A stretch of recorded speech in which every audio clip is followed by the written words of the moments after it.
바울은 종종 그가 말하려고 또 강조하려고 하는 바를 위하여서 역으로 그의 편지를 읽는 독자들 또 우리들에게 반문, 질문하는 어법으로 말할 때가 있었습니다. 즉 스스로 생각해 보라는 것입니다. 이미 너무나 당연한 이치 너희들이 그 답을 알고 있지 않느냐라고 하는 의미입니다. 오늘 본문으로 삼은 이 단락의 그 첫 번째 구절이 되는 10절 말씀이 바로 그와 같은 것인데요, 우리 10절을 한 번 더 같이 읽어보면 좋겠습니다. 시작. 이제 내가 사람들에게 좋게 하랴 하나님께 좋게 하랴 사람들에게 기쁨을 구하랴 내가 지금까지 사람들의 기쁨을 구하였다면 그리스도의 종이 아니니라. 아멘. 그리스도의 종, 어떤 삶을 사는 사람이라는 겁니까? 사람이 아닌 하나님 좋게 하는 삶을 사는 자들이라고 말하고 있습니다. 여기서 좋게 하다라고 하는 말은 헬라어로 페이도라고 하는 말인데 영어에서는 persuade라고 하는 설득하다라는 말이 있거든요. 그 말의 뜻입니다. 즉 페이도, 하나님을 설득하려 하겠느냐 아니면 사람들 설득시키겠느냐. 여러분, 사람을 누군가 어떤 상대를 설득하는 것은 무엇을 목적으로 하는 것입니까? 그로부터 승인을 받고 허락을 받고 지지를 받으려고 하는 것이죠. 바울이 하나님께 대하여 그 마음을 가졌다는 말입니다. 내가 사람의 호의를 받고 환심을 얻고 지지받으려고 하는 것 같으냐? 아니면 하나님의 지지를 받으며 살고 싶어하는 자 같으냐라고 우리에게 묻고 있습니다. 이 10절 말씀을 현대인의 성경에서는 보다 쉽게 우리에게 풀어 이렇게 번역해주고 있습니다. 내가 지금 사람에게 잘 보이려고 하는 줄 아십니까? 아닙니다. 내가 원하는 것은 하나님의 인정을 받는 일입니다. 내가 이제 와서 사람을 기쁘게 하겠습니까? 내가 아직도 사람을 기쁘게 하려고 한다면 나는 그리스도의 종이 아닙니다. 아멘. 하나님의 인정받기를 원하는 바울의 마음이었습니다. 사람이 아니라, 세상이 아니라 하나님의 인정받기를 원합니다. 여러분, 갈라디아서 성도들에게 지금 사도 바울이 어떤 마음으로 이 편지를 쓰고 있는지 여러분 지난주 말씀을 통하여 여러분 기억하십니까? 바울이 전했던 복음, 그 참된 복음이 아니라 율법적인 행위를 통한 구원을 여전히 말하고 가르치고 있는 어떤 사람들로 인하여 갈라디아 교회 성도들이 그 믿음 안에, 바른 복음 안에 머무는 것이 흔들리고 유혹을 받아 다른 복음에 쫓아가고 또 다른 길로 가는 이와 같은 일들이 벌어진 것에 대하여 바울이 안타까워하며 또 책망하며 말했었습니다. 오직 그리스도의 은혜만을 말하는 복음이 아니라면 그것은 복음이 아니라고 말입니다. 바울이 만약에 사람들에게 인정받을 마음이 더 컸다면 사람들의 눈에 금방 보이는 어떤 행위나 사람들의 전통이 여전히 중요하다고 말했겠지만 바울은 그것이 아님을 강조했습니다. 바로 오늘 성경이 말하고 있는 그리스도의 종된 자의 삶, 그리스도인의 삶이란 하나님을 좋게 하는 삶, 하나님의 마음을 기쁘시게 하는 삶, 하나님께 인정받는 삶, 바로 그것을 추구하는 인생이라고 말하고 있는 겁니다.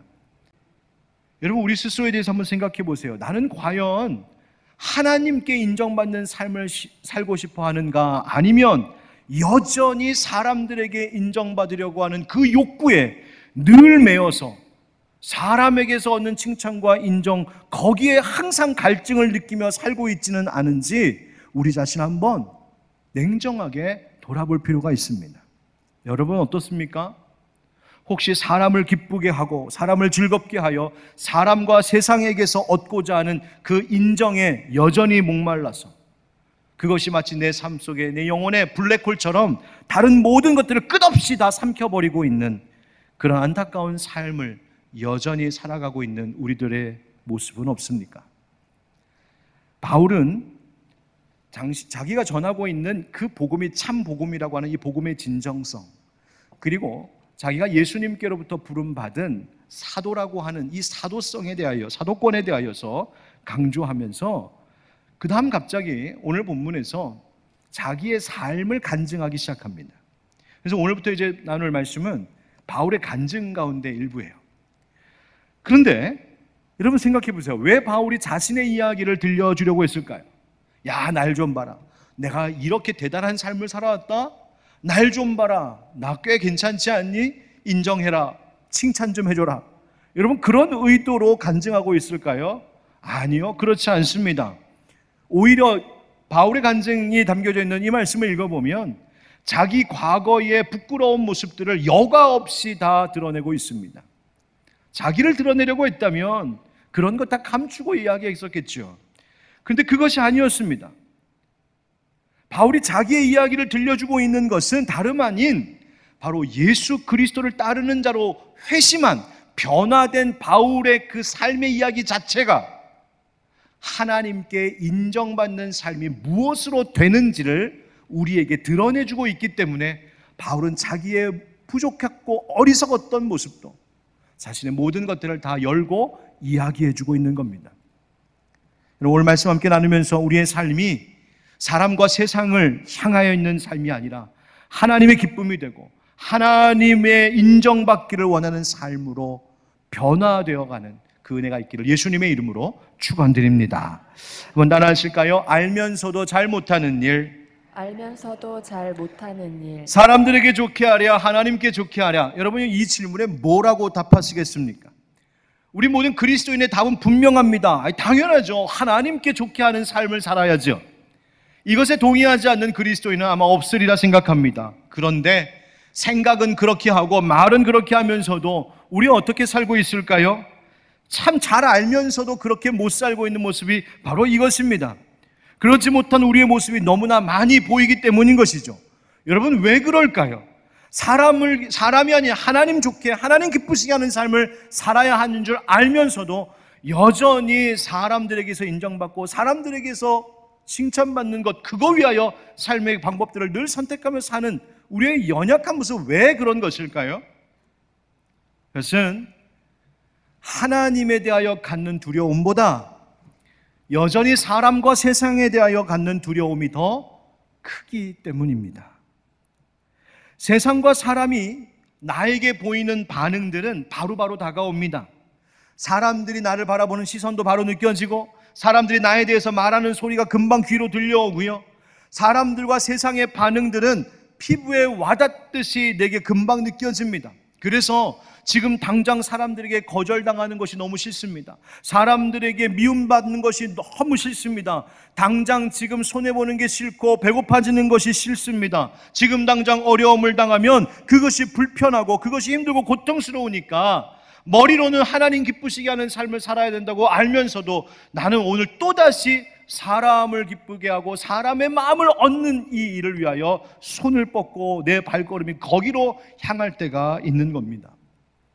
그러나 여러분, 이스라엘 백성들이 시내산 아래에서 금송아지를 만들었던 큰 죄를 범한 적이 있었죠. 그때 금송아지를 만드는 일에 모세의 형이 놀랍게도 그 모세의 형 아론이 앞장섰었습니다. 아니 왜 그랬을까? 성경을 읽어보면 모세가 시내산에 올라가서 하나님의 말씀 율법을 받는 그 날 동안에 모세가 내려오기를 더디하자, 즉 시간이 너무 많이 지나니까 백성들의 마음이 조급해지고 갑자기 불안해지기 시작했던 것 같습니다. 그래서 모세 대신 아론에게 백성들이 요청하기 시작합니다. 뭐라고요? 우리를 위하여 우리를 인도할 신을 만들어 달라고요. 이 말에 생각해보면 아론이 그 사람들의 말에 흔들렸던 것 같습니다. 지금 당장 그들의 요청을 들어주지 않으면 어쩌면 자신의 상황이 매우 곤란해지고 위험해질지 모른다는 생각이 그를 압도했을 것 같습니다.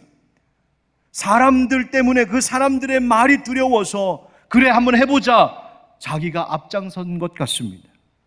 사람들의 요구를 들어주고 사람들의 마음을 지금 즐겁게 해줘서 지금 이 순간의 어려움만 잘 모면하면 아유 잘 넘어가겠지 하는 그런 아니란 생각, 바로 그 생각이 이 아론으로 하여금 금송아지 만드는 일에 앞장서게 했다는 말입니다. 여러분 보십시오. 사람들의 말을 들어주고 사람들 기분 좋게 해주고 사람들의 마음을 얻으면 지금 당장의 문제는 잘 넘어갈 수 있을 것 같고 손해보지 않고 뭔가 얻을 수 있을 것 같지만 사실은 그 결과는, 그래서 하나님의 기뻐하시는 길로부터 등을 지는 순간 그 결과는 영락없이 영적인 실패와 하나님 앞에 범죄한 결과였단 말입니다.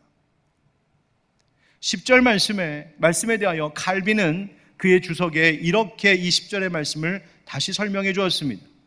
바울이 그리스도에게 온전히 헌신하기 위하여 얼마나 많은 사람의 애고를 단념했는가를 말하고 있다는 의미입니다 라고 말이죠.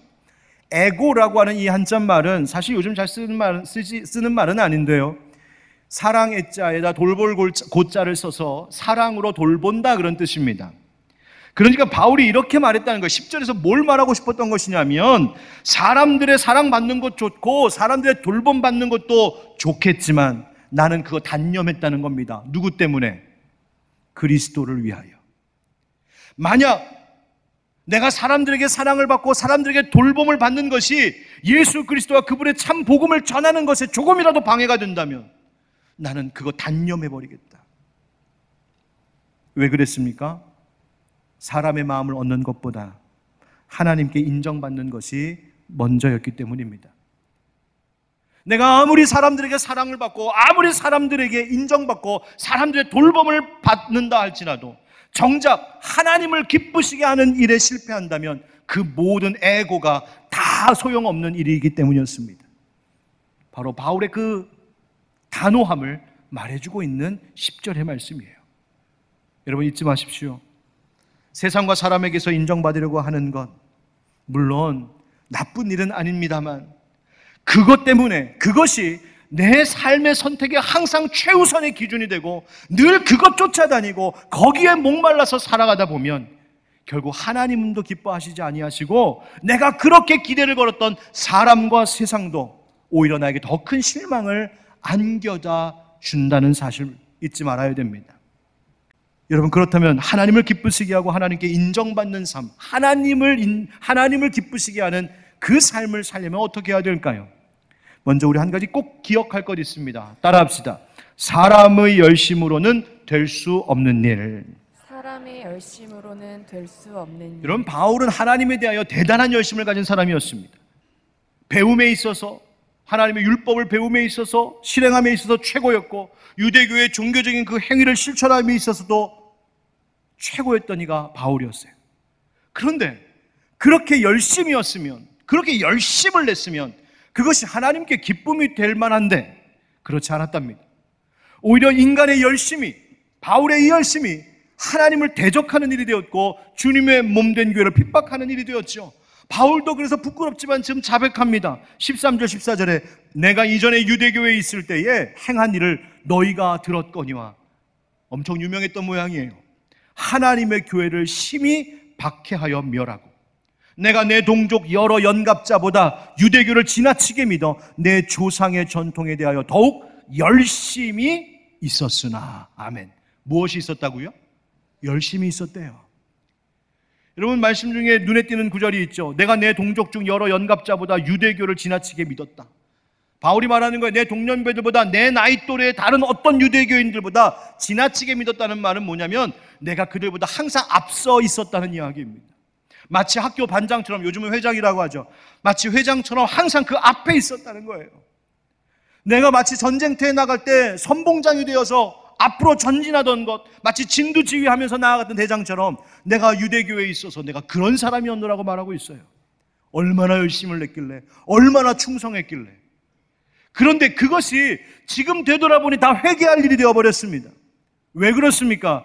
열심 있는 바울의 태도가 잘못됐기 때문입니까? 아, 성실하게 살아봐야 소용없구나, 헌신해봐야 소용없구나, 그런 이야기입니까? 아닙니다. 무슨 이야기인가요?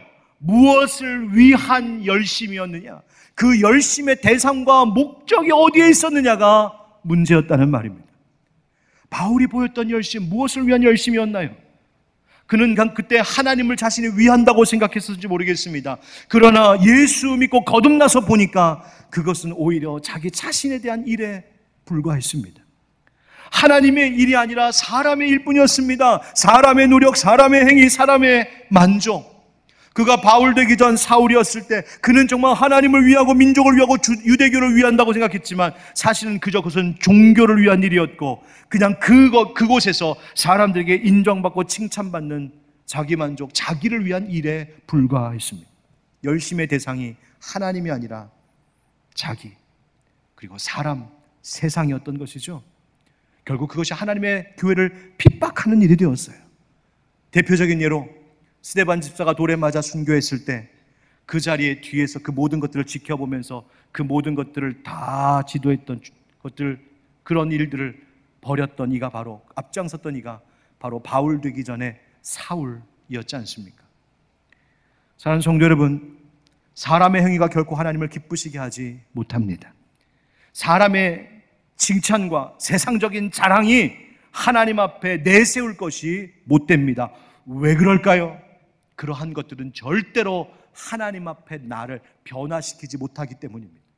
그러한 것들이 나로 하여금 하나님이 원하시는 모습으로 변화되도록 할 힘이 없기 때문입니다.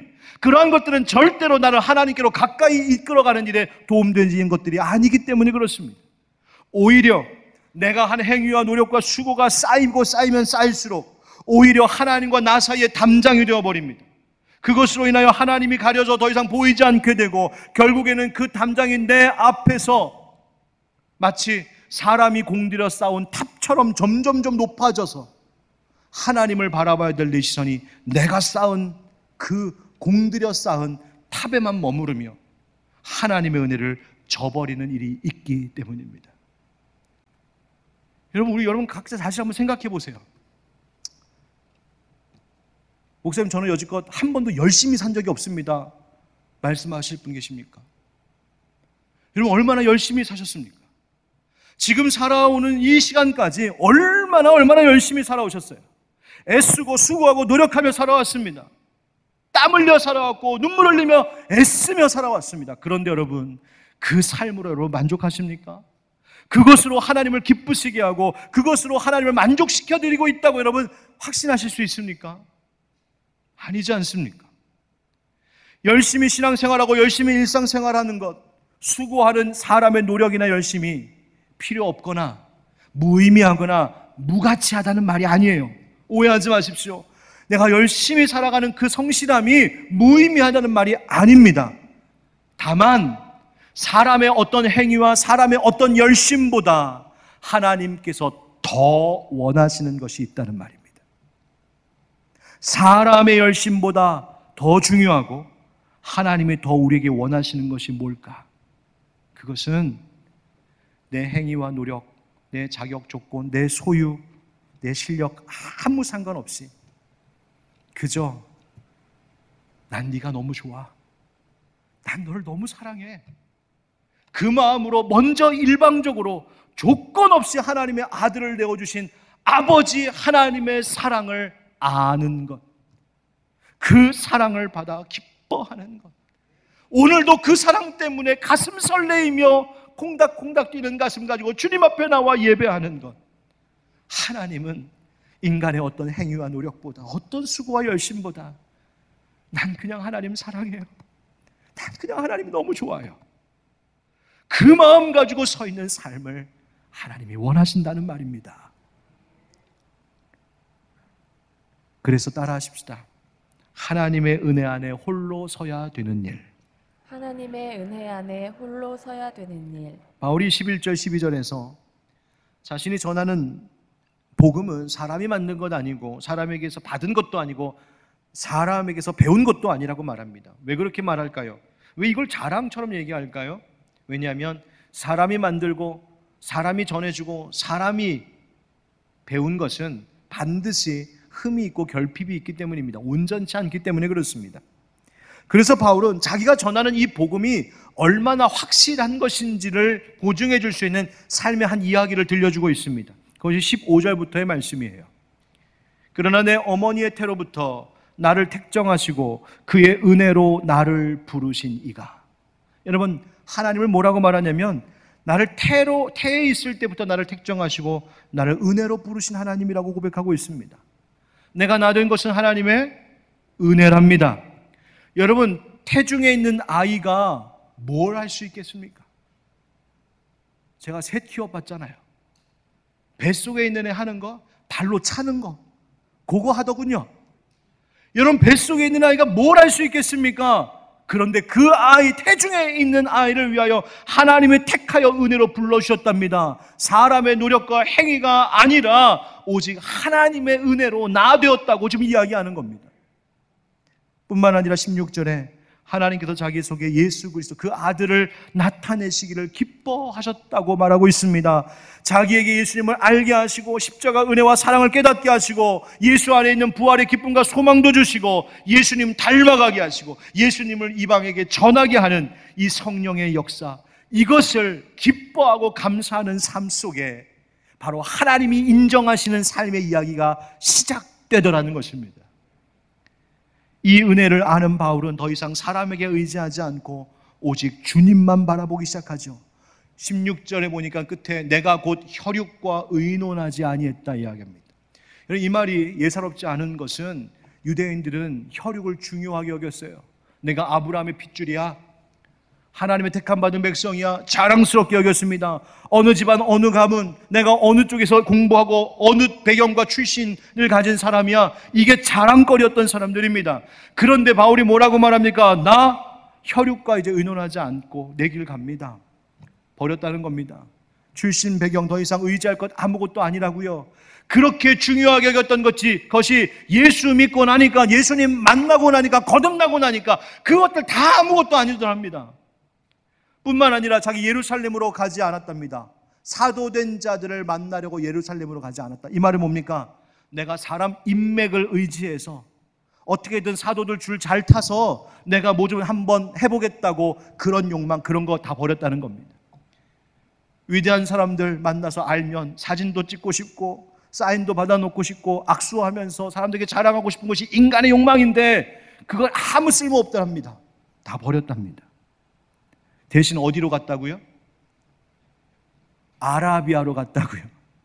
여러분, 아라비아로 갔다는 얘기는 뭐냐면 사람들 복적복적대는 곳, 사람들이 주목하고 사람들의 많은 이야기가 있는 곳을 훌쩍 떠나 광야와 같이 먼 곳으로 홀로 떨어져 가 있었다는 이야기입니다. 거기서 뭐 했을까요? 3년의 아라비아 생활을 통하여 바울은 거기서 주님 앞에 홀로 머물면서 주님과 함께 깊이 교제하면서 주님께로부터 배우며 훈련받았던 그 시간을 보내지 않았겠습니까? 예수 믿기 시작하면서부터 가문에서 아마도 끊어졌을 겁니다. 추방당했겠죠. 유대교의 무리에서 쫓겨난 바울입니다. 그러니 더 이상 의지할 것 없는 바울, 그저 아라비아 그곳에 가서 주님 은혜로만 살지 않았겠습니까? 자기 자랑으로 삼았던 것 다 버리면서 배설물로 여기면서 세상의 것, 육신의 것 벗어버리는 일들 하지 않았겠습니까? 우리가 좋아하는 찬양 가운데 세상과 나는 간데없고 구속한 주만 보이도다. 바울이 그 삶 살았겠죠. 아무것도 보이지 않습니다. 아무것도 보지 않겠습니다. 나는 나를 구원하신 주님만 보겠습니다. 바로 그 시간을 선택하며 살아갈 때 바울의 인생이 하나님께 인정받는 삶으로 시작되었다는 말입니다. 사랑하는 성도 여러분, 요즘 하나님과 어떤 관계로 살고 계십니까? 하나님의 은혜 안에 홀로 머무는 시간 갖고 계십니까? 바울에게 3년이라고 하는 시간이 따로 필요했던 것처럼 여러분들 하나님과 친밀한 하나님 앞에 단독자로 서는 그 시간을 갖고 계십니까? 하나님 앞에 잠잠히 하나님만 묵상하고 하나님 앞에 홀로 머무는 시간 한번 가져보십시오. 그때서부터 우리의 삶에 하나님이 시작하신 새로운 일들이 출발될 줄 믿습니다. 고린도전서 15장 10절에 나오는 사도 바울의 또 다른 간증을 우리 한번 같이 읽어보면서 오늘 말씀을 마무리하겠습니다. 시작. 그러나 내가 나 된 것은 하나님의 은혜로 된 것이니 내게 주신 그의 은혜가 헛되지 아니하여 내가 모든 사도보다 더 많이 수고하였으나 내가 한 것이 아니요 오직 나와 함께 하신 하나님의 은혜로라. 아멘.